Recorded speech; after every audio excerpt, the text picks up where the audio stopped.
Hi, welcome to the 1 Liter Podcast. You will watch us drinking 1 liters of beer whilst talking about shies.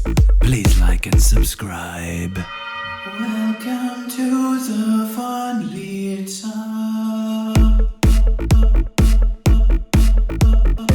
Hello and welcome back to another episode of the 1 Liter Podcast. Cheers, virtual Prost. And yes, it's another podcast of regular guys doing regular things, talking about regular stuff. My name's Phil, and today I've got Ellis with me for the first time on the 1 Liter Podcast. Thanks for having me. I'm pretty excited. Pretty excited? Mm. I almost did put that beer down before drinking it. I didn't want to interrupt you, like just starting off on a bad foot, but I was like, you can't not sip it even though it wasn't a real cheers, but it was like a virtual cheers. So it was like, it was a virtual cheers. Yeah. Is that, where does that come from? I have no idea. Because I know it's important. Yeah, because I know it from my German background. Like my German friends taught me that because I moved here when I was way too young to drink. But then when I've gone back to visit, my cousins and friends would be like, no. I think I know part of it. I know that it's meant to be, you're meant to hold eye contact when you cheers to make sure that like, it's to watch if the other drink goes into theirs to make sure it's not poison or something like that. Yeah, that's the like real origin where like, I'm not a poisoner and you exchange fluids and then obviously you're supposed to drink. Hopefully they don't exchange more fluids afterwards, but maybe you will. Who knows? Maybe. Because they did anything back then. Yeah, especially after a couple of steins. Yeah. Got nothing else to do. Shit. Now, Ellis, you've recently moved from the Gold Coast because I'm a person that lives in Sydney now. I'm from Brizzy originally, so not quite Gold Coast. It's all the same. I would love to Southeast move. Queensland's like all the same. Far North Queensland's like different. Yeah, exactly. Like if you're halfway from Brizzy to the Gold Coast, you're basically except for Logan. Logan's like its own thing. That's where I was. Yeah, I knew. I picked that up. I was on the east side though, Right. so like you're on the other side of the highway. Where It's the like nice houses were. Yeah. Although we were renting, but I kind of really want to move back to the Gold Coast. So what's brought on your move from Gold Coast to Sydney? My moves make no sense. Okay. Really. I've moved not a lot. Like I had a very stable childhood. Okay. Amazing childhood. But brag. Yeah. No. just saying, right? But I just don't want to discredit my parents. They did a great job. But in terms of again, brag. But I don't know. Once I moved out the first time, I lived in Gold Coast for like a little bit by myself, and then I moved in with my brother and his partner and another mate, and then all of them had kids, not together, obviously, but in their own rights, you know. And then there was babies living there, so then I moved out again. But this time I was like, I'm going to leave the Gold Coast, and I moved to Cairns. So I moved to Cairns for like 3 months, and then the work up there was just non-existent unless you're a backpacker and you can survive off $20 in noodles a week, which I was not about. So then I moved back. But then I went to, I was like traveling for work. So then I was in Perth, and then I was in Darwin, then I was in Newcastle, then I was in Sydney, then I was back in Newcastle, then I was in Ipswich, and then I went home, and then I eventually come back down here. Well, I eventually come here and moved to Sydney. But this is by yourself. So this was like with work crews and stuff as well. So it was like I was floating around for work, but I would kind of just took everything with me. Yeah. By then when I picked here because me and my cousin, when I was in Cairns for a little bit, were like trying to work out a recruitment business that we were doing at the time, or like just some sort of business. I think we're just really into like, we need to escape the matrix, you know what I mean? They're like, get out, we got to do our own thing.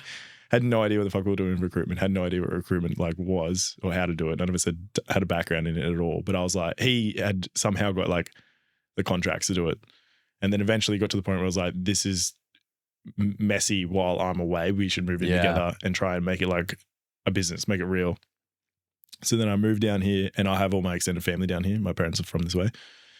So then I moved here, and then, I think like the first year was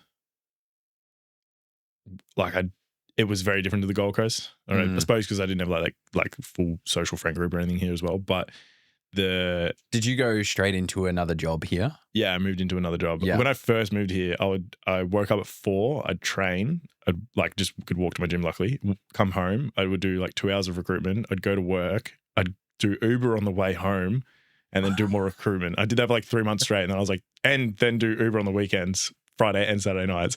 Dude. And then I was like, fuck this sucks. I have like no life. But at the same time, it was weird. My cousin always reflects back on that and he's like, I think you were really happy when you were like really busy.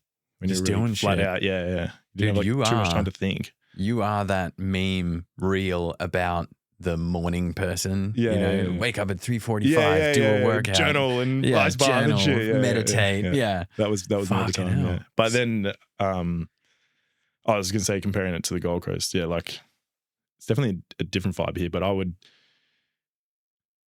I think people have the wrong impression of the Gold Coast. Yeah, I think so too. People go there and they're like, oh, it's just fucking bikies and it's just like junkies and shit like that. And it is that, all right. But they're not that it's bad. there. Yeah, it's there, It's you know, there. but it's everywhere, okay? Yeah. But I think the beauty of the Gold Coast is that like no matter where you are, you're like 5 minutes from the beach. Yeah. Because it's like a strip. Yeah. It's not like Yeah, you built literally west. can't go in far. Yeah, it's like Otherwise, there's hinterland and nothing. national parks and shit. Like Yeah. there's a few houses out there in Reedy Creek, but that's about it. Yeah. Everywhere else is like, and then even then when you go out there, it's like beautiful fucking rivers and waterfalls and like all these amazing spots and whatnot. So it's like, it's such an awesome place because it's perfect temperature all year round. Mhm. It's got the beach, it's got hinterland, it's got bikies and junkies and like all these other beautiful things, you know? What? Yeah. So even without the bikies thing, where were you? Gold Coast? I lived in Robina. So I grew up in New South Wales in Tweed Heads. Or like that. Okay. That, yeah. I grew up in a little Barely town called New South Pottsville. Wales, yeah. Yeah, barely New South Wales. And then moved to the Gold Coast because that's where more work was. Where I grew up was like, you either work at the IGA or you get a job in a trade, which I do not have tradesman hands. You I weren't have going to do that. I have salesman hands. So. I have salesman hands now. Yeah. I was a tradie. Really? I'm a mechanic. yeah, mechanic I by remember you telling trade. me, Yeah. yeah. So, but I think I've always had bitch hands because it did mess my hands up. Salesman hands. It did mess my hands up. Like I would get in winter because you're touching the oil all the time and then you're degreasing your hands to get the oil off it. In winter, I would get like my hands didn't have fingerprints. Right. That's Like my fingertips would like peel and be like That's raw. hot. It's yeah. So then That's manly. I just did a bunch of thefts because nobody could trace my fingerprints. You know. Fair enough. I don't blame you. My first job actually was working in a truck depot, washing trucks, and I just always remember the winter mornings when it was like cold bucket of water, like fucking 6 degrees, and you go out and you'd hit your hand on the chassis, Oh, and it was like the whole world stopped, and you're like, what the fuck just happened to my hand? Immediately, then I was like, I'm never doing this for a long-term career. No. You know? So well, that was luckily. the end of my labor-intensive work. And then since then, you've been in office jobs. I At a desk. worked in a bar for a little bit while I was at uni. And then, but even then when I was there, I was like, why am I getting, this was my ego speaking for sure. But I was like, why am I getting paid the same as these other people? I was like, what the fuck is happening? And then I learned about sales. And then I got into sales. What did you study? It was business, wasn't it? Business, yeah. I actually did finance. This is what I was talking to you before about thinking like, I'm pretty sure I'm really dumb these days compared to what like my brain capacity was before. Because like I used to be able to do like crazy finance stuff, you know? Again, I can't even like compute what I'm trying to say, but like that stuff, you know, puts and options and shit. And now you're like, I'm like, what the fuck is 3 + 2? now you know how to pick up the phone and start dialing. Yeah. No, that's good. Yeah. But okay, so Gold Coast to Sydney, what was your first impression? Because I obviously did the same move, sort of more Brisbane to Sydney, but just in terms of the people. I actually think I had a good first few impressions. Yeah. I don't know if it was just good weather or something, but like every time I got in the lift where I was living was like everyone was hell friendly. Everyone was like really open and stuff. And I was like, Sydney people are cool. Like chill outs. And I don't think I've really had a bad experience with anyone since being in Sydney. Not like other people. Like when you live somewhere else and then someone else describes another place, like same with the Gold Coast, I'm like, oh, it's not home. Yeah. And then when you go to the Gold Coast, like, oh, Sydney's not here. Yeah. But I think when you're there, you just can. I don't know. I don't think it's like that. I think everyone in Australia's got the same sort of like. And everyone is cool. It is a bit more like a proper vibe than up in Queensland. Like Queensland. But I know everyone's still a degenerate, so I don't. That's where I think we're not that dissimilar, you know? No, exactly. Just pretend we're not. Exactly. We just act like it. Yeah. And I feel like Sydney, and I'm not excluding myself from this, but when you live in Sydney, it's almost like you think you're better than the rest of Australia. And I feel like we almost latch to reasons that are actually detrimental to us. Or like, do you know how much rent I pay to live here? Yeah. I'm so much better than you because I pay so much I rent. pay an extortionate amount of rent. Like, it doesn't even make any sense. It's literally 80% of my pay. But I'm better. Yeah. And my friends in Queensland are like, or you could move back and save 30 grand a year. Yeah. And I'm like, Why do you do that again? Oh, is that the difference in rent? I think that's the thing, though, is like I'm hoping someone can correct me if I'm wrong or find other avenues. But like, whenever I look for the roles that I want, they're all here in Sydney.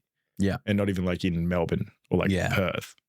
Not that Perth exists, but like it's all in Sydney.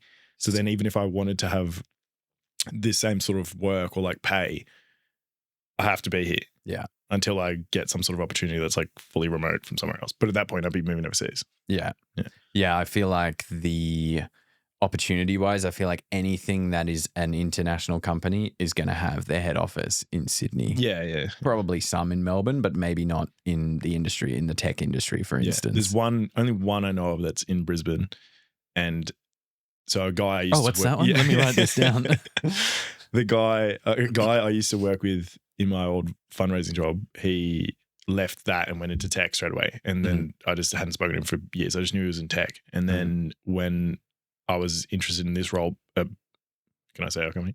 Yeah, if you want. At your current workplace where I also work. Are people meant to know we're aligned? At Bird Eye and Bird Eye Australia. And I was reaching out to him and I was like, what's it like working in tech kind of thing compared to where we'd come from, which was a bit more like cowboyish, like from solar. I worked in solar before this, and you can get into like bartering, matches with people on the phone, and like you're calling people like 6:30 p.m. trying to get them to buy because you're at the end of your fucking quota and that kind of stuff. And then he kind of like pitched me on it, and it seemed like a really good role. And their head office is in Brisbane, but he moved down here because he's like his what do you call it? His like market is in Sydney, like his portfolio of clients that he looks after kind of thing. But yeah, and I think they're like one of the biggest tech companies in Australia, or the Technology One. Someone fact check me, but Technology One is what they're called. Yeah. And their head office is in Brisbane. Okay. Yeah. What do they do? What type of tech? Like all the back end for businesses. So anything from like HR to legal to pay to like they replace like Xero and things like that. Oh, okay. So they'll do everything for a company. Yeah. So it's like an employment suite almost, like HR suite kind of thing. Yeah. Like payroll, accounting, and HR and legal. I just know they do all that kind of stuff. They probably do more, but that's pretty cool. I'm not that savvy about them. Anyway, somehow we got into that about companies being in Brisbane. But like maybe if they offered me a job, I could move back. Yeah. Yeah. I mean, what would you prefer if the job wasn't a thing, or you just overseas? Yeah. I suppose if I could work anywhere, I'd probably just go overseas, even just to do it for a year. Not necessarily like I always like talk about it to my parents, and they're like, "You can't be as safe as here or like as good as here." And I'm like, I don't intend on being away indefinitely. I might. I don't know what will happen when I go there, but like, have you traveled much? I've done a handful of travel. I went to Greece sporadically when I was like 19 just to get fucked up for like 2 weeks. I flew all the way to Europe for 2 weeks just to have a huge... You did it solo, or you did I did like a Kentucky. And one of my other really good uni mates, he was over there with another mate. They were doing like a bigger, longer trip. Mm-hmm. And I just managed to tee up that exact Kentucky. So we were sick, near each other like pretty much the whole of the trip. That, and then I did Vietnam and Cambodia just before COVID. I had to come home like the day or two before Australia closed down. So you had to cut that short? Yeah, well, I just bought one ticket and was like, I'm just going to go indefinitely when I finish uni. And then I was... Until you run out of money, basically. Yeah, like always just keep enough to fly home kind of thing. Yeah. And then it was like COVID was really kicking in. I was on this island called Koh Rong Semleon, and there's like no internet there. And I remember just having like... funny story about this guy that pissed me off. And I think that was part of the reason I was like, fuck this, I'm going home. But... this guy took my bed, basically. I'd booked this bed. Let's just sidetrack. I'll come back. But I booked this bed for like 2 nights or whatever, just to stay there. And I was just about in there. This is what we do on this podcast. Right. It's a bunch of just sidetracks. There's no clip after, right?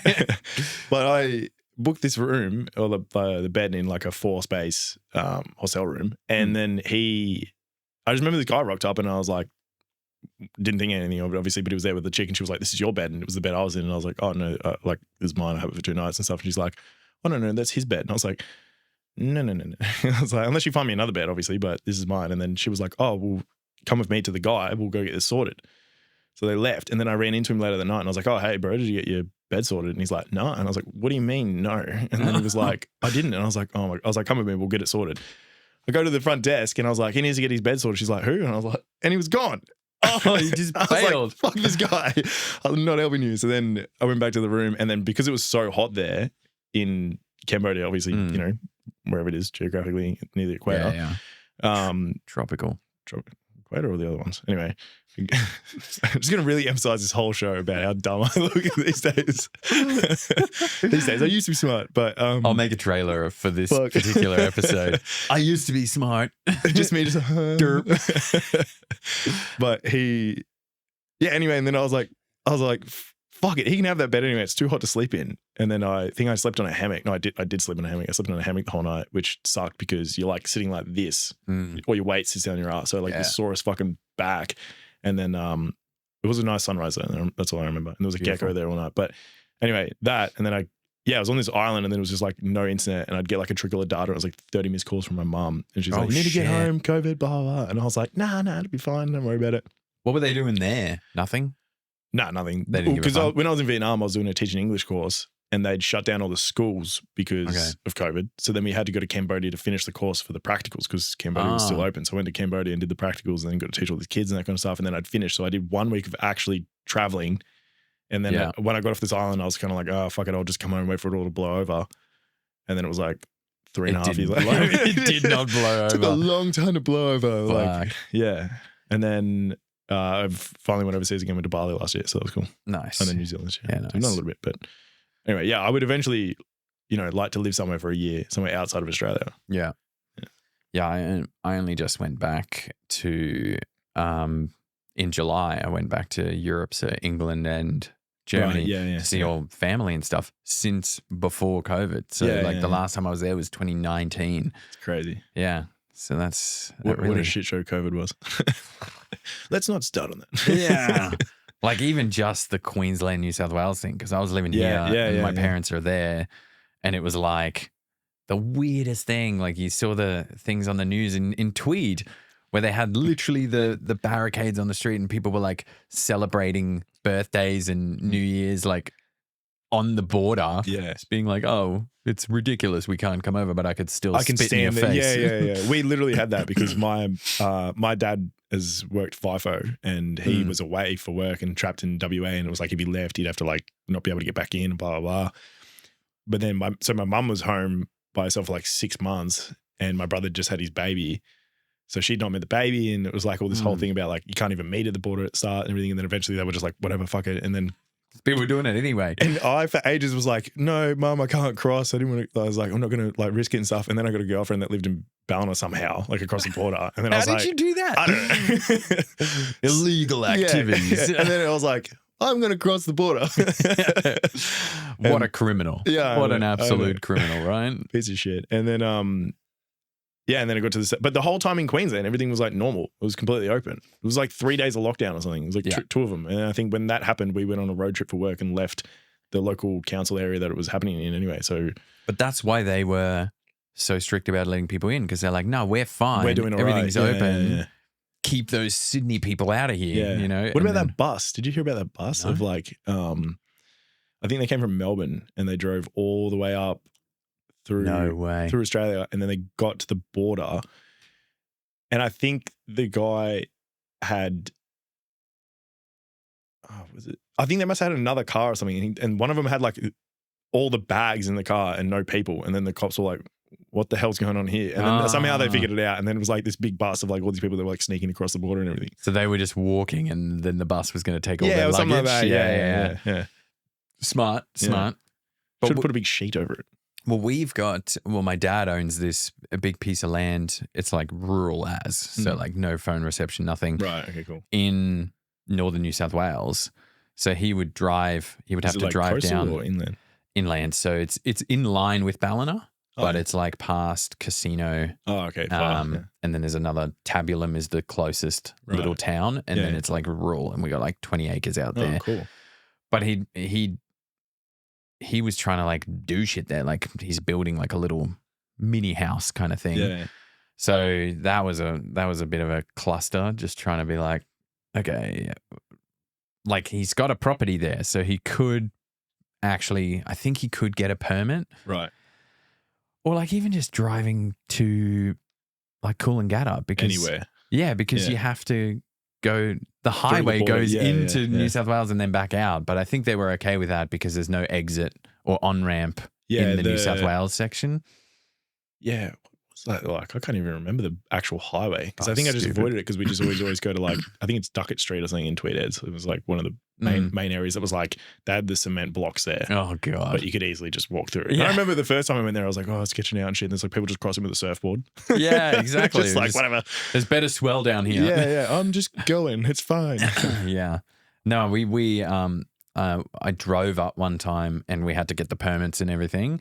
And dude, it was a lineup on the highway, just gridlock traffic. And they're just checking everyone's permits. It was so dumb. I remember that. Fuck, that sucked.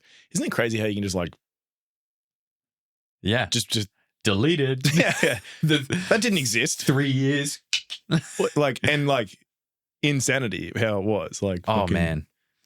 No, I was quite an angry human. Like as in I was pretty pissed off at the world and how everything was being handled. Yeah. Not to the point of like getting into politics, but Oh, I got into politics. I was the same. I was very, very angry about the whole thing. dude, at the beginning when everyone was like, "Oh my god," I made a fucking spreadsheet. I was like, "Don't be dumb." Yeah. I was like, "These are the deaths. These are the amount of cases. The death rate is literally in like the 1% or less. You'll be like, fine." And especially, and I was like, and that is everyone, and it mainly affects old people. XYZ people, yeah. Small demographic kind of thing. Yeah. I remember I was so annoyed because at the start I was like, I was probably annoyed because it ruined my fucking overseas trip, but I was also partly annoyed because I big was time. like, when the fuck has the world come together for something like domestic violence, war, cancer, dementia, like all these other issues that we face every day?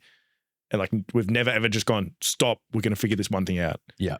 And then, however deadly it was, this thing comes out and then it's like, no, we're going to stop everything for this. And I was like, the fuck about all this other shit? Yeah, That's what I was so frustrated about that. I heard a very interesting comparison where it was comparing it to, I can't even remember what. It must have been something with like mental health. And it's like mental health takes X amount of lives just from depression and stuff and suicide. And it was like way more than what COVID did, or the ratio was way more. And it's like, but nobody gives a fuck about that. Yeah, we don't care about that. Yeah. But I think it's obviously a human thing and it was a panic thing. Yeah. It was a panic thing and then it was novel, like it was new, like we hadn't. Yeah, we don't come across know. it, yeah. Like it could get worse kind of thing. But Whereas they're like suicide, they're like, we know how many people kill themselves every year. It's fine. we're fine with that. Yeah, it's definitive. We've accounted for that. We've already reported that to the board. It's just like, what? Fuck. No, that's terrible. Yeah. But no, I think it was more of a panic of unknown. Mm. And like this is like tiptoeing on the conspiracy side, because then it was like the farmers just being like, oh, opportunity to force everyone or force every government to buy a whole bunch of our new product and have that pushed out. And like a few of them as well, not like one. It's like, no, you can keep buying them. We're gonna do. This is a whole series now. This is a subscription model. Exactly. Yeah. The new subscription model. Yeah, that shit was crazy. Do you remember when all the farmers were like protesting in like, especially in like the Netherlands? I think this was a separate issue, not necessarily COVID, but like, like I think we had it here as well. But it was like, especially afterwards, was like all the farmers in the Netherlands were like dumping shit. In France and stuff, I think as well, and they were dumping shit on like the doors of Parliament houses or whatever. Oh, really? Their version of it is. Yeah, because they were like protesting about. There was like someone fact check me. It was something. It was something to do with the new policies trying to like stop them from being able to grow food without paying exorbitant taxes or like particular quotas on the amount of food that they could grow, because they were trying to, because the whole like Bill Gates trying to push bugs and shit as well. Yeah, it was like that whole thing. I feel like it's had something to do with Bill Gates, and like everything's got something to do with that guy. I'm not fact checked enough on this, but something about like a corporation that sells the seedlings to farmers, and they Monsanto don't, or whatever. Yeah, and they don't reproduce, so then the next year they have to buy again. Yeah. That's fucked. Yeah, and they used to. oh god, it's something to do with like they would just spray over farmers' fences and stuff. So the guys who weren't bought in, they just ruin their crops anyway. Yeah, interesting world. Corporations, man. Yeah, the corporations. But this is like, and this is what I find really interesting and fascinating, because this is us in a first world Western country where, like, what even are we, America, Australia, and like the other European Western countries? Like, what portion of the population are we even? We're not even half. A smidge, yeah. We're a small portion of the population, and we just think that that's the entire world. Yeah, and then yeah, there's like the Middle East and the Asia. Yeah, and all of Asia and Russia Africa. and Yeah. It's fucked. Like, how many people are on this earth that probably don't even know about the things that we're like, oh my God, this is all so corrupt. And This is such an issue. And they're like, I'm hungry. Yeah, literally. And we're just shut up. I haven't finished my point yet. But Bill Gates. Yeah. Fuck. That's so true. Yeah, that blows my mind. Yeah, but fuck them. Yeah. And look, like it's, I wonder if it's. I think, I'll just clarify. I think a problem is a problem. Yeah. Regardless of like what level. Exactly. It's all about perspective, right? Yeah. It's all about what's affecting you and the way you live your life. Even if our life is cushy, like there's also a ton of emerging research that, yes, we have like the lowest death rate. How good is convenience for you? Yeah. Really? Convenience. Yeah.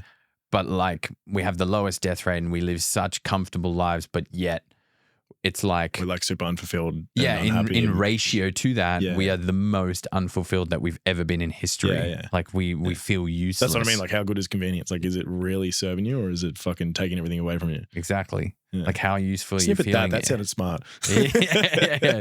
Turn that into a clip. Yeah, like help me. But no, I think you're exactly right. Like, how is it that good for you? Yeah. To have everything like that. Snappy, and it's the same thing we were saying before we started recording about our generation and our immediate feedback loop requirements, especially with TikTok, or even before TikTok was around, just video games in general. And like, I love video games. I get into like a period of like a few months where I'll jump on stuff with games. Yeah. No, I'll jump on like a Battlefield with a couple of friends, and it'll be like a real thing where I'm like, yeah, I'll do that like a few nights a week for a good couple of months, and then you sort of get over it and you start doing other shit. But like, that is an instant feedback loop. Yeah. Like, gaming especially. Oh, big time. And especially when it's like a fast paced, like a Battlefield. It's basically gambling, if you think about it. It's the same as like fucking sitting there slapping pokies. Like, I feel fortunate that I've never had any sort of like inclination towards gambling, but you can, when you go like, if you go out for a night and you go drinking and you're with your people, and then you see these people that are just hooked on these fucking machines. Yeah. But like, it's just, I just mean in terms of like instant feedback and like it's created to be addictive with like the flashing lights and the colors and the sounds and that kind of stuff, and like the immediate feedback. Like, you press a button and boom, all these noises. You didn't even win any money on that slap. You lost, but it's still going to give you fucking feedback. It gave you a bunch of jingles. Yeah. But no, the reason I'm looking skeptical is because I want to make a clear distinction there as well, because I've definitely been like, especially through COVID, I was like video games, and I was quite, I wouldn't say addicted, but I was quite like, I just want to do this. Like, I can now. I'm not missing out on anything in the world because nobody's going out, so I just want to do this. But I've never gotten into gambling because I think there's more. Yet. I have this new app on my phone.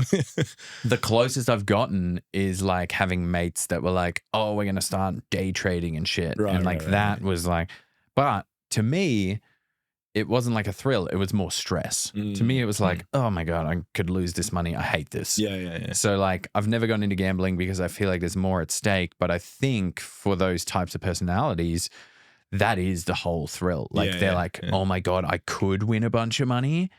And like, every time they lose money, they're just like, nah, but next time. Yeah, but I still could win. Yeah, that's true. So I think that is quite a bad thing to fall into as well. I think it's one of those things where like, it depends on your first interaction with it. Oh, like, again, fortunate. I was fortunate enough that my first interaction with it was with my brother on my 17th birthday. Like, just pretended I was 18, took me into a pub. And was like, do you want to do this? And I was like, all right, whatever. And then we did it.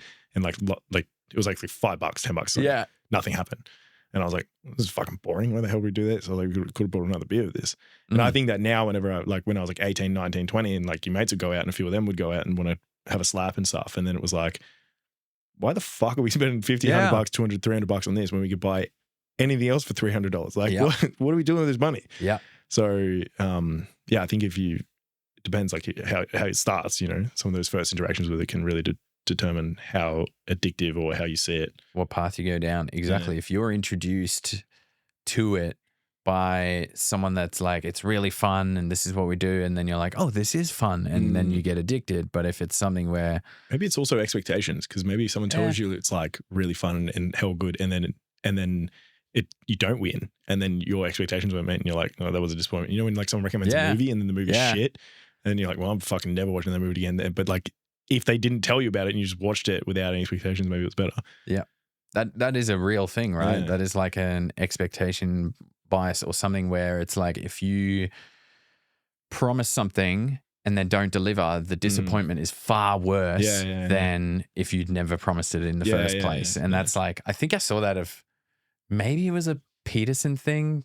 Right. Because you know how he's pretty big on like, like parenting. Right, yeah. Parenting and bringing up children. So I think it was like that because it's those parents that are like, yeah, we're going to go do this. We're going to go do this. And they just overpromise everything. And then it just creates way more. Maybe it's not Peterson. Oh, but like that's interesting. I haven't watched that much. I mean, that interested or not interested.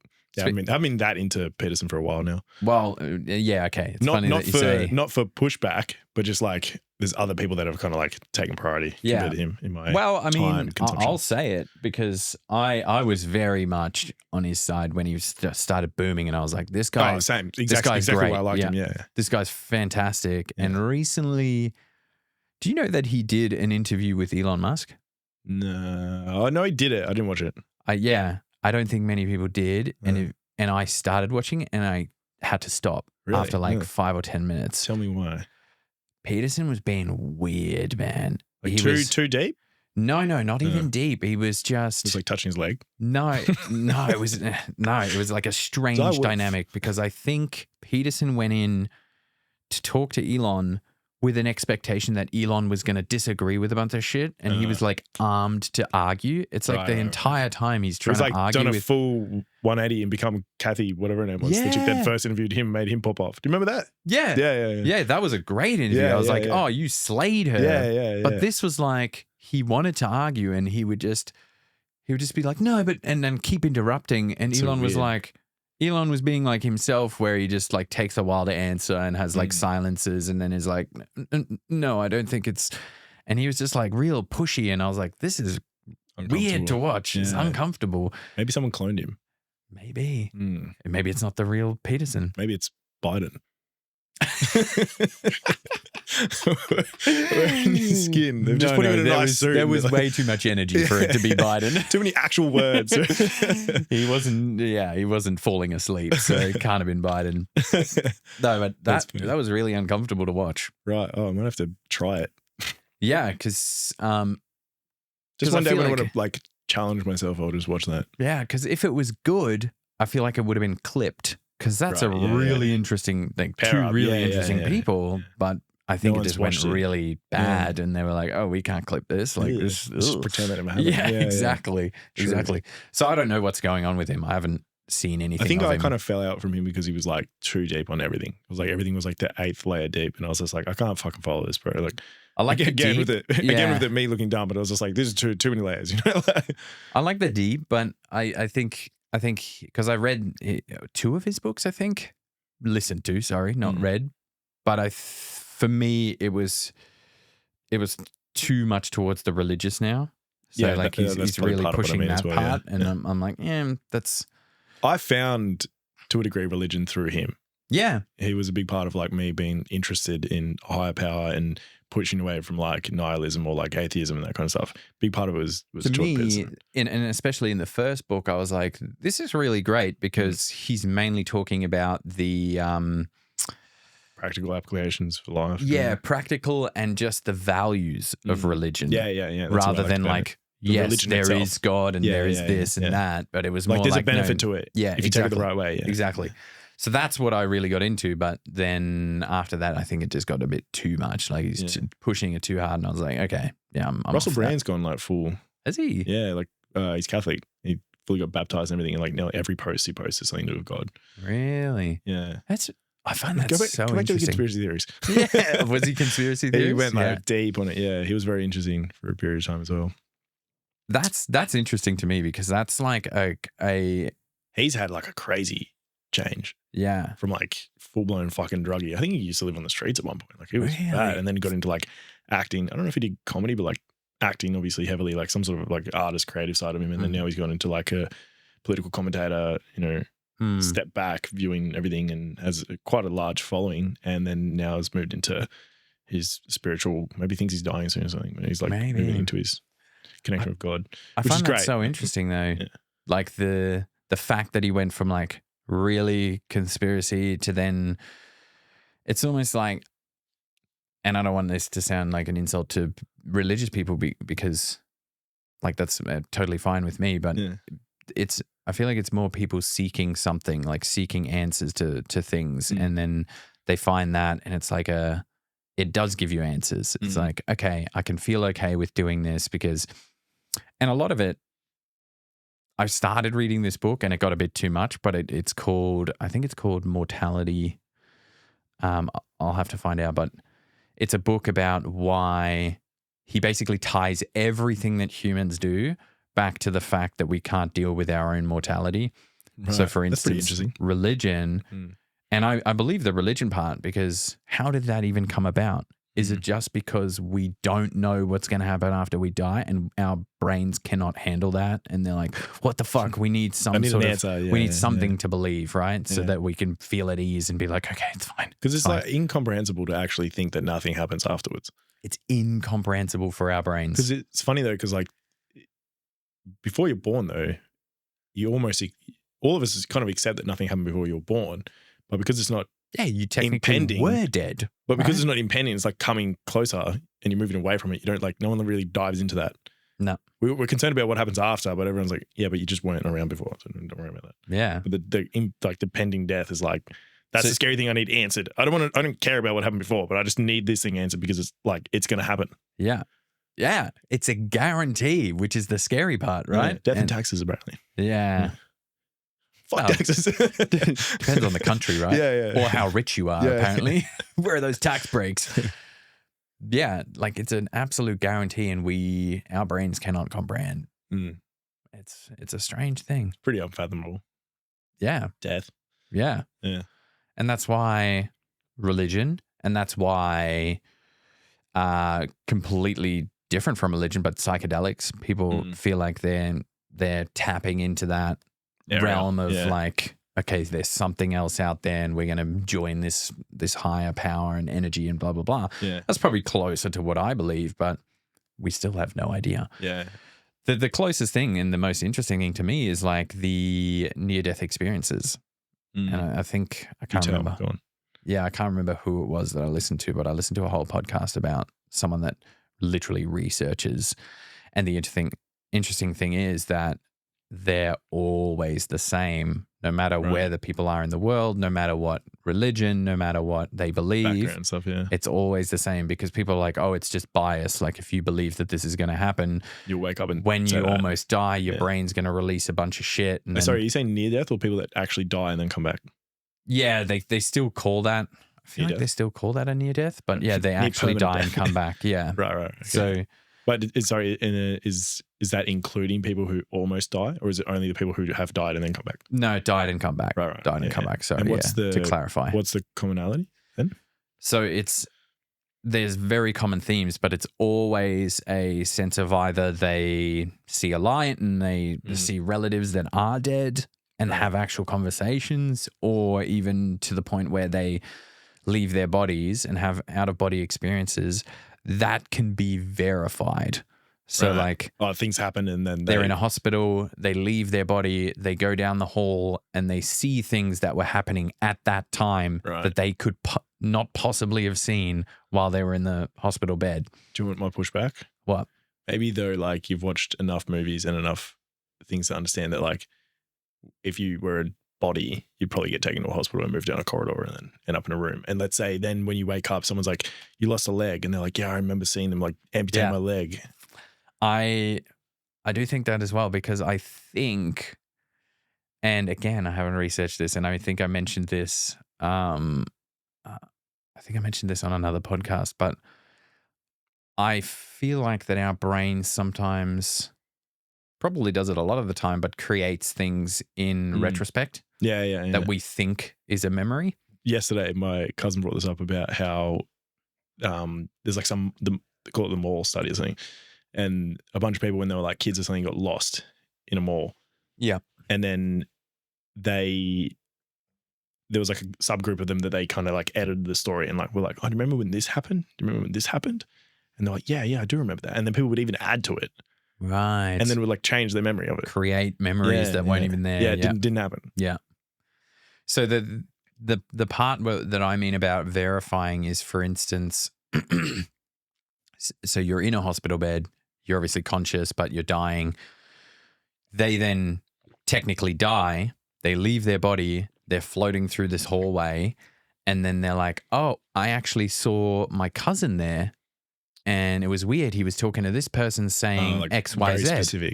Very specific. Right. And then they interview the cousin and he's like, I was talking to Lisa and I did say X, Y, Z. And they're it's like, who figured that out? yeah. So okay, that's pretty cool. So that's interesting to me, because like I love debunking this kind of shit and being like, well, it's probably X, Y, Z. Yeah. But then sometimes you're like, I like believing. How do I it. explain that? I think I just enjoy being devil's advocate and like if I started that conversation, then you push back, then I'd want to push back again. Yeah. I'm just trying to be a douche. You know? No, it's good to be a devil's advocate. I think. Yeah. I'm the same. Like, question everything. Yeah. It pushes the conversation further as well, which is always good. Yeah, I'm always the one to be like, meh. Really, especially when, and I feel like this is why I never. Well, I don't want to say I never have it, but I don't like having arguments with people where I'm like the strong-headed, no, I believe this. That's why I always seem like I'm a little bit unsure about my stance, because I love just being like, okay, maybe he's got something to that and I want to see it from that perspective. So I'm always thinking, what about if I was that person? What would I think of that? Yeah. Rather than being like, no, this is the objective reality. Brr. Yeah. Because then you Don't look like an idiot it. if you then get more information down the track and you're like, oh, I was an idiot. Yeah. So I definitely take that on board, and I think sometimes I'm definitely too wishy-washy and I'm too open to probably same influences and stuff. However, when I play trivia at a pub,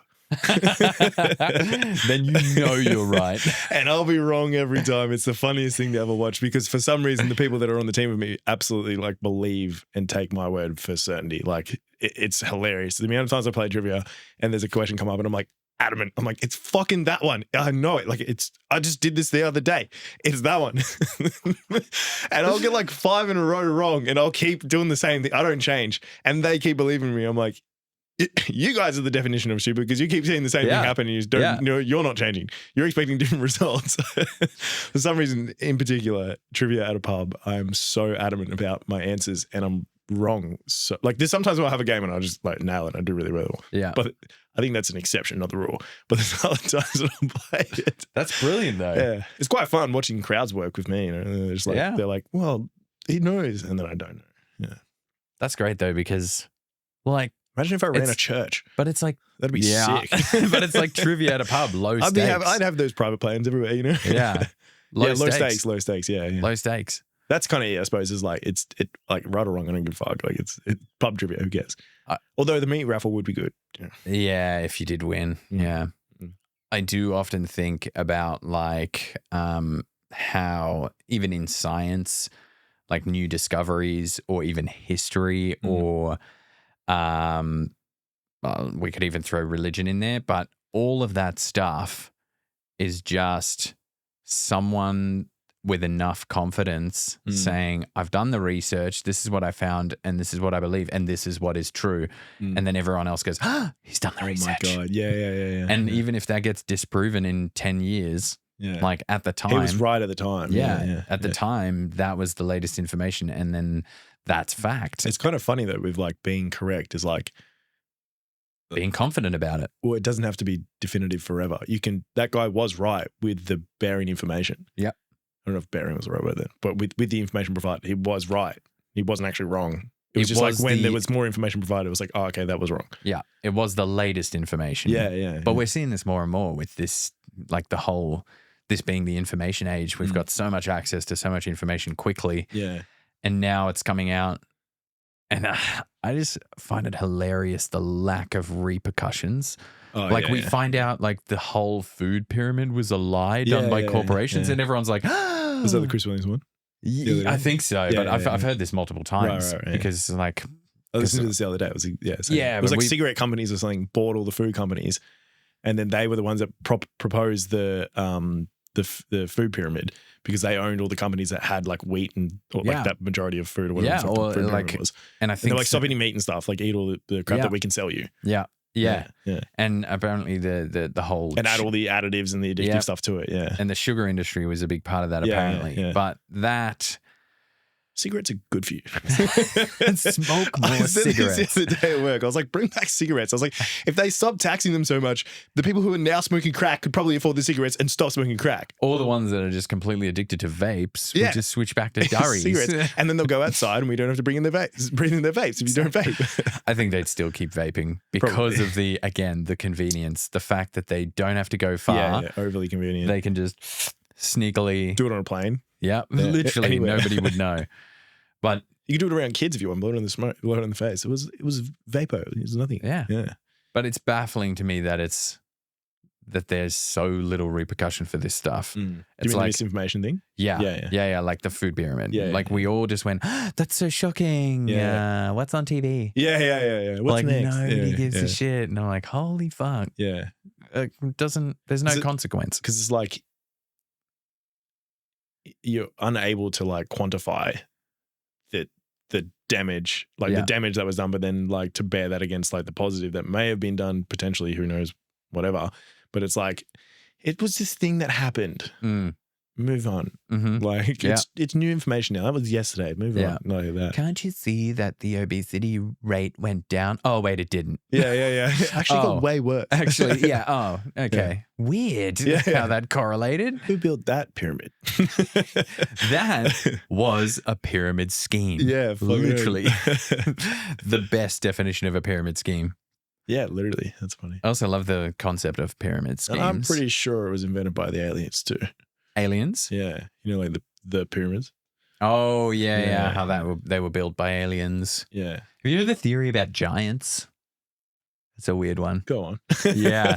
So there's a theory that people think that there was just far larger humans back then. How big are we talking? I don't know, but that's how they moved all the giant rocks to build these pyramids. Right. And then they have some sort of explanation as to why there's no skeletons or tooth remains and stuff like that. But because one theory I can't take seriously is flat earthing. And this is I mean, I can almost believe that. You could get me drunk enough to believe that the moon's fake. The moon landing, yeah. No, the moon and like I could. The moon. The moon's not even real. I could get drunk enough to be like, whatever, man. But like the Earth is fucking round. Right? That one I'm not taking on board. But like the giants and like their bones have gone like, I don't know. Yeah. Although you could disintegrate bones. Well, maybe we killed them all. But we ate their bones. Maybe. But apparently, maybe the bones of the pyramids. Maybe they were triangle. The fossilization of dinosaur bones is apparently due to the fact that they were all covered up by all this fucking volcanic shit and then compressed, and that's what preserved the bones. Whereas if that didn't happen, if you just died normally, then you would just decay completely and there's no trace of anything. Yeah, because isn't the oldest human remains like 50, 100,000 years old, whatever it is.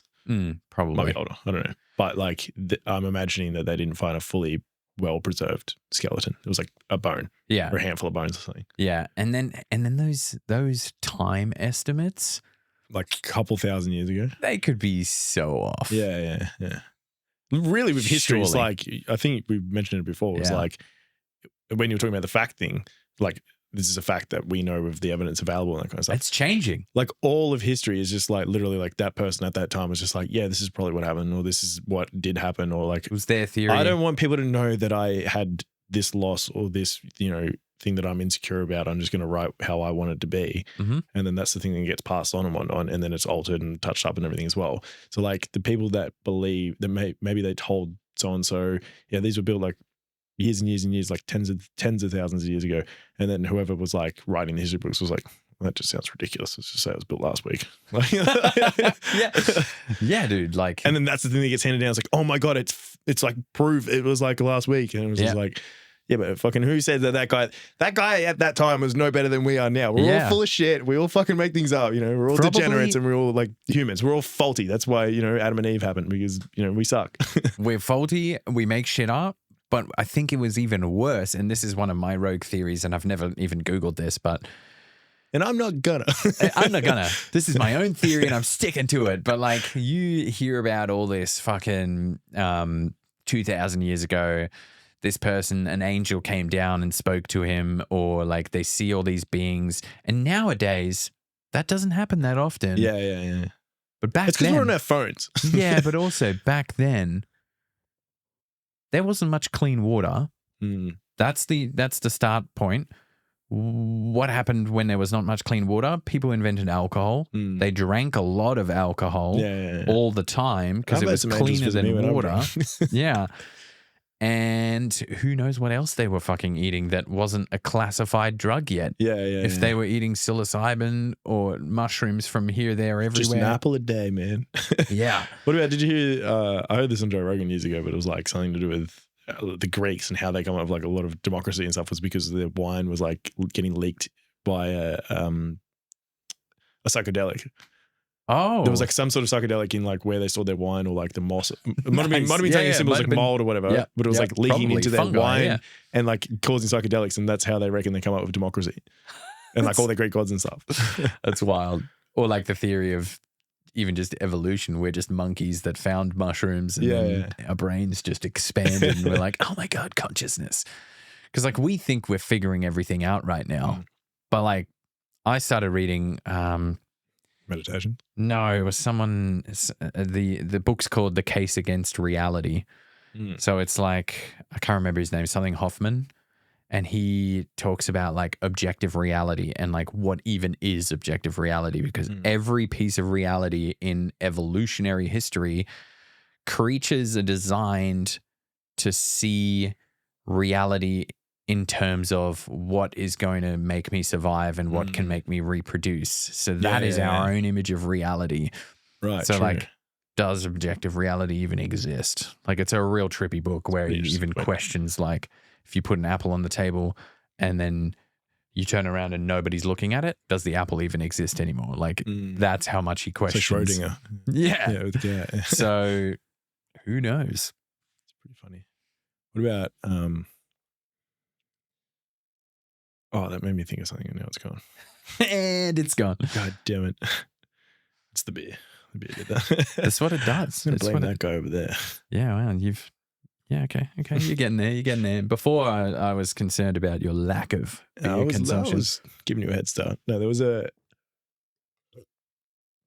last night me, my cousin, and the jiu-jitsu gym that he trains at, one of their guys was competing last night. And so we went and watched it, and let's just say he didn't have the greatest match, but he was preparing for a different style of grappler. And this guy come out and they're like, Australian national champ for wrestling. Oh, no. And he was preparing for someone who would like sit on the ground and what's called pull guard kind of thing. So completely different pair up. Anyway, and then he was like, there's not like a big end to this story, but just on the beer note, but like, he was like, immediately after, he's like, oh, obviously want to go for a beer. Like, let's go have a beer. And then we watched a few more matches and stuff. And then eventually we went and had one. And then I literally had like one sip of my first beer. And then immediately was like, I could go out. I think I'm drunk already. One sip, like a fucking, like nothing. One sip. And then we got to we had one beer at the I think it was Rockdale Tavern. Yeah. Which is the biggest shithole I've ever been to in my life. Yeah. It sucks. Never It's like the smallest pub ever. It's built on the train station. Oh God. But the worst part about it, and somehow nothing happened to us on the way in, but like you walk in and then we actually got ID'd and I had to run back to my car and get my wallet for the first time fucking forever because I'm a conspiracy theorist and don't have the ID on my phone. And then anyway, we go upstairs, we sit up on the balcony and then we're sitting there talking and then next minute we just like hear this like whoosh, and then look and like all this stuff drops from the trees and I was like, it was like that rain. But it was literally just a bunch of ibises sitting in the tree shitting. No. And there's just shit all over the ground. Somehow we didn't get hit and in or out. It was like a synchronized shit. Yeah, literally synchronized shit. So they all look at each other. You ready? Yep. Okay, go. And action. And then so we left that place because that place sucked. And then we went to the Rockdale Hotel, which was much nicer and actually half a decent pub. And then, yeah, I remember looking up and I'd already finished my second beer and they were like still going. And I was like, you guys suck at this game. Yeah. Thankfully, though, I got hungry, went and got a feed and then didn't want to go out drinking because I know I would have regretted it today. If I got drunk, for sure. Yeah. Saving that for next weekend. Are you much of a drinker nowadays? More in the last couple of months than I have been in the last year and a half. Really? And then previous to that, yes. Must be the job. Yeah. The last 3 months I've been doing this job. Interesting. I think I've felt more comfortable and at ease with taking my weekend and doing whatever I want to do with it. Of course, because you would like workaholic for a bit. Yeah, whereas before it was just like, I can't do that. I have other shit I got to do or whatever. Or like even there was like a period where, I just felt like I just shouldn't drink because I am a fun time when I drink. But at the same time, drink up. This guy, sober me, is like, you're a goddamn idiot. So I actively choose not to. I actively try and be just, as I get older, just be a bit more self-aware of like when and who I get drunk with kind of thing and like where I'm at and try and plan it a little bit better rather than just getting drunk. And the amount of times I've just been blackout drunk and just kind of woken up the next day, like especially growing up when I was a lot younger and whatnot. I don't know how the fuck. So many times when I'll just wake up and I'm like, how the hell did I get home? People are like, we had to get you home. And I'm like, really? Thanks. Shit. Yeah. Okay. Yeah. But that was a fun time. So like, anyway, I'm just trying to be more self-aware of that these days. And it's a good transition. Yeah, definitely. It's called maturing. Oh yeah. It's called getting older and being self-aware. Yeah. No, that's good. But yeah, so I suppose more so the last little while. And I think this summer will be the first summer in a while where I might actually try and go to like a festival or do something. Because like normally just in summertime, I just go to the beach all the time. I don't really like do activities. Yeah. I haven't been to a festival in a while. Forever. Literally the last time I went to one was like 2018 and I didn't even go because I blacked out in the apartment. Really? Okay. I was like, and then I was like, oh, I'm not spending money on these again because I don't make it. Do you know, and this, I started not researching, but I did a bit of Googling I think the last time I got blackout drunk was quite a while ago, but it was a pretty bad one where I got kicked out of the taxi on the way home. I was just roaming the streets in Holland Park. So this is up in Queensland. Right. I was roaming the streets and then like texting this girl I was seeing and she was like, where are you? I'm like, I don't really know. And she took screenshots and I was speaking like gibberish, like emojis, gibberish. Welcome to the club. Yeah, like need help, blah, blah, blah. But then she goes, then I called you and you answered and you were like, hello. Perfect. What's up? Yeah, sometimes you can just snap out of it. Yeah.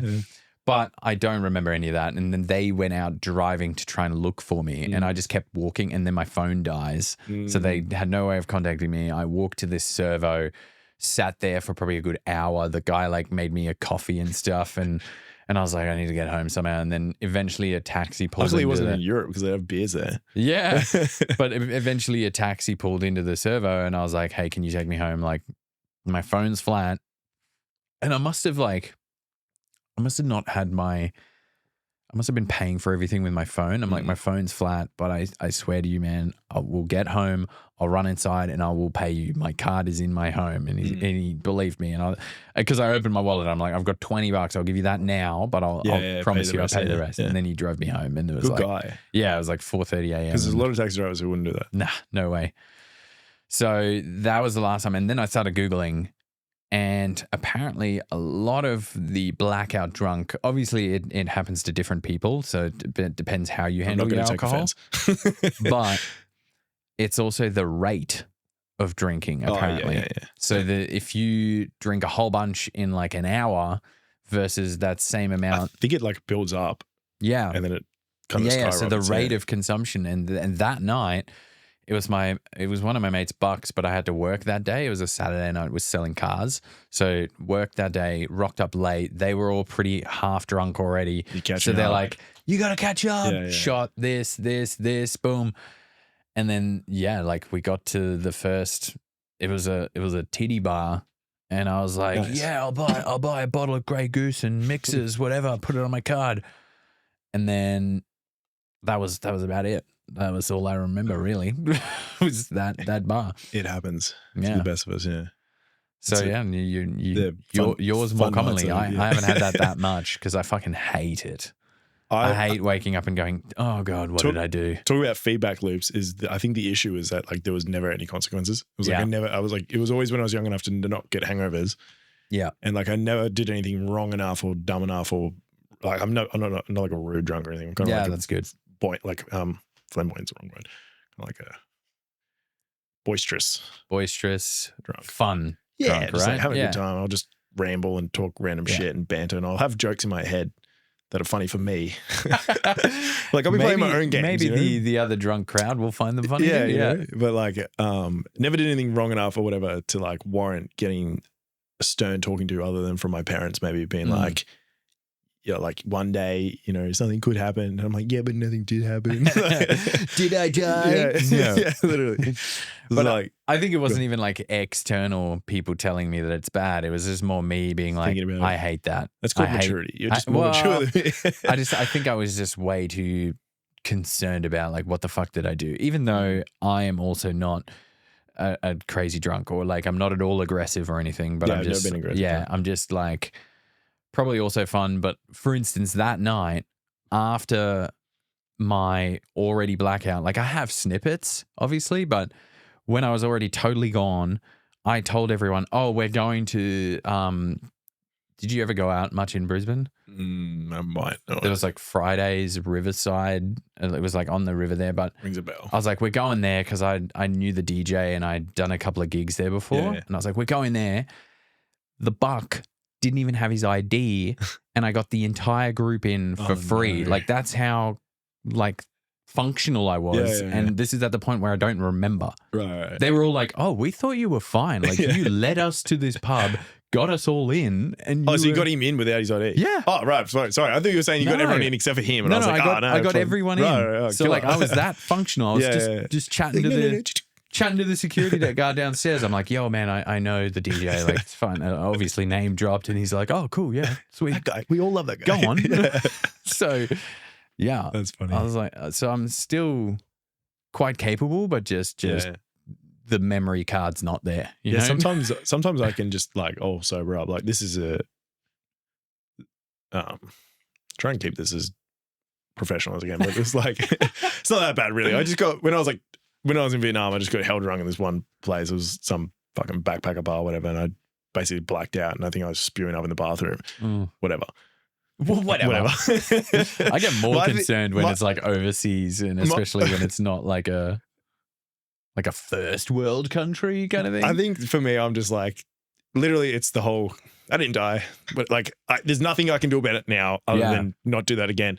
And every time I've got blackout drunk, I've had a new story. So technically I've never repeated it. Brilliant.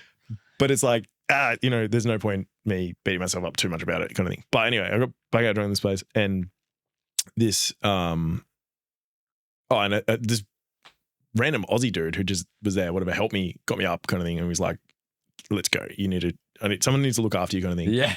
And then we got on a scooter, like with it was a taxi driver, him, me, and we're going, I didn't know this guy at all, so something could have happened.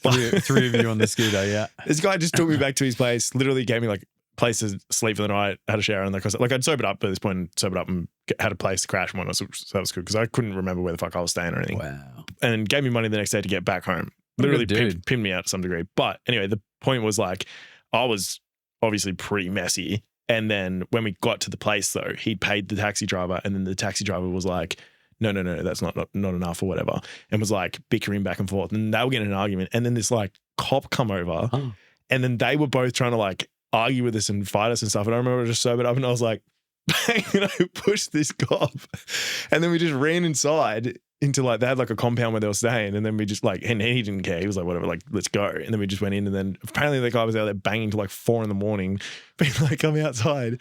And this guy's whole family were there because give me my extra $1 Australian dollar, which we were not paying. Yeah. And then his sisters come out at like whatever time, and then it was like, can you fuck off? Like, they're not like, I don't know who you're looking for, blah, blah, played it dumb, whatever. But the point being, it was like, sometimes I can sober up. I don't know if that was like positively influencing the rest of the night or what could have happened from that, but it was like, yeah, you can be blackout drunk, and then some things will go, I need to step in and when it's maybe a not solve this, but yeah, when it's a requirement. You always see that when it's like something terrible happens, but it's like in a scenario where people are drinking and stuff. Yeah. You see people like just come like Too sober. Yeah. In quotations, Yeah, but you still shouldn't drive, but yeah. They're sober in quotations, but then it's like they're trying to handle things, and it's Yeah. like, oh God, you can't You're think of not. anything worse, Yeah, right? yeah, When you're yeah, just having a good time and you're just like completely out of it, and then suddenly something really bad happens, you have to focus. that's the worst. Oh, dude. Is when you like, it's actually a good night and stuff, and then something happens, and you're like literally, if you're the person who's not blackout and someone else is, and you're like, now I have to fucking look after you. Yeah. Yeah. Yeah, that sucks too. Like, yeah, you just ruined the whole night. Me. Yeah, I hate that. Yeah. You. That's you. Your friends talking about you. Yeah. This guy. He was funny until now. Good stuff. Mm. Well, mate, I think we should do this again. I agree. And we also need to polish off our beers, but All right. it's been a good time. Thanks for listening, everyone. Now we're going to do the whole thing. Clink. Nice. There we go. Thanks for listening, everyone. Fuck, I don't know if I'm going to do this whole thing. Let's go. Do it now. We'll wait for him.